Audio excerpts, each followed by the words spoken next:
Edward was eager for a peaceful night in nature. He packed his gear at home, a small tent, his sleeping bag, and a few essentials, planning to camp by the lake that he'd heard was as beautiful as it was remote. With each passing day in the noisy city, he'd found himself longing for a place where he could clear his mind, hear his thoughts, and be at one with nature. The lake, surrounded by a dense forest and rarely visited, was exactly what he needed.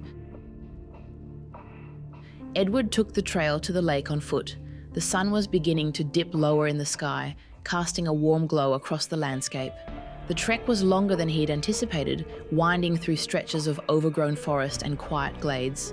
After about an hour, Edward noticed an older man coming down the trail toward him. The man looked weathered, his face worn and rough, and he had a solemn look in his eyes. "Headed to the lake, are ya?" the man asked. Edward nodded, sensing the man's unease. "Yeah, planning to camp there tonight," he replied, trying to sound casual. The man introduced himself as Tom. "Young man, you don't know what you're getting into. You might want to reconsider camping by that lake." Edward laughed nervously, assuming Tom was trying to scare him with local ghost stories. "I'll be fine. Just need a quiet night. The lake sounds perfect for that." Tom's face darkened. "Listen to me. There are things by that lake that no one can explain. They say at night you might see things, hear things. If you value your life, turn back now." But Edward was determined, brushing off Tom's warning as mere superstition. With a friendly nod, he continued toward the lake, his mind fixed on the peace and quiet he was sure to find there. He reached the lake around 5 p.m., and it was breathtaking. The water stretched out like a sheet of black glass, reflecting the towering pines that encircled it. The sun hung low in the sky, casting an orange glow over everything, and for a moment, Edward felt a rush of contentment. This was exactly what he'd been craving. Edward quickly set up his tent near the water's edge, built a small fire, and settled down to enjoy the scenery. As dusk fell, the lake grew quiet and still. The only sounds were the gentle lap of the water against the shore and the occasional rustle of the trees in the breeze.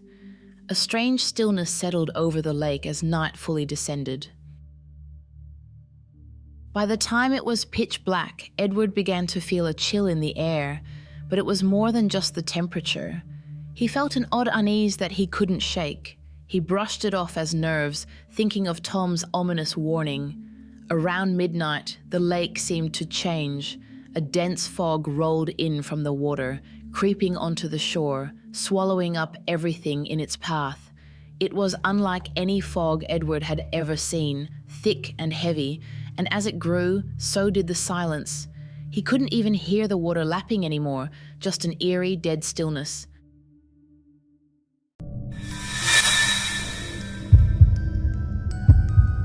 Suddenly, Edward noticed something in the fog. At first, it looked like a shadow, barely visible through the thick mist. He blinked, trying to clear his vision, thinking it must be a trick of the light.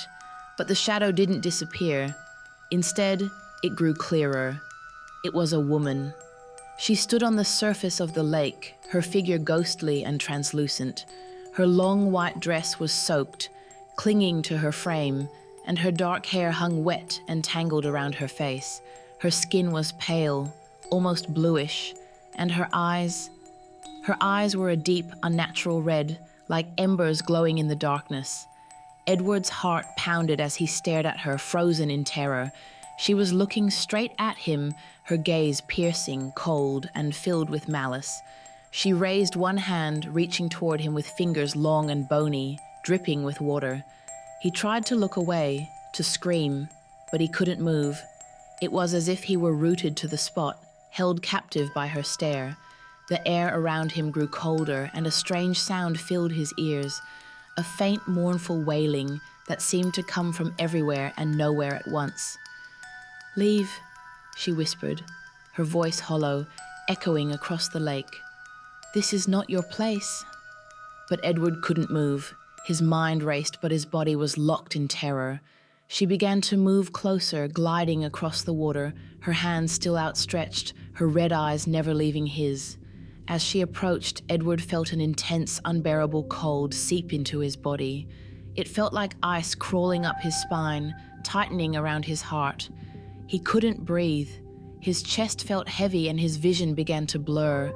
She was closer now, so close that he could see the water dripping from her pale, lifeless face, could smell the musty, decaying scent that clung to her. The last thing Edward saw was her face inches from his, her lips parting in a twisted, malicious smile. Before we get back to the story, don't forget to hit the like and subscribe buttons. Otherwise, a ghost might just show up to give you a kiss tonight. The next morning, a group of hikers found Edward's camp. His tent was still there, the fire had burned out, but he was nowhere to be found. They searched the lake's edge, calling out his name, but there was no response. When they reached the shoreline, they saw footprints leading to the water, stopping abruptly at the lake's edge.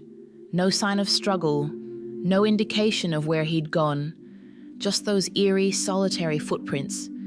Tom heard about Edward's disappearance later that day and shook his head sadly.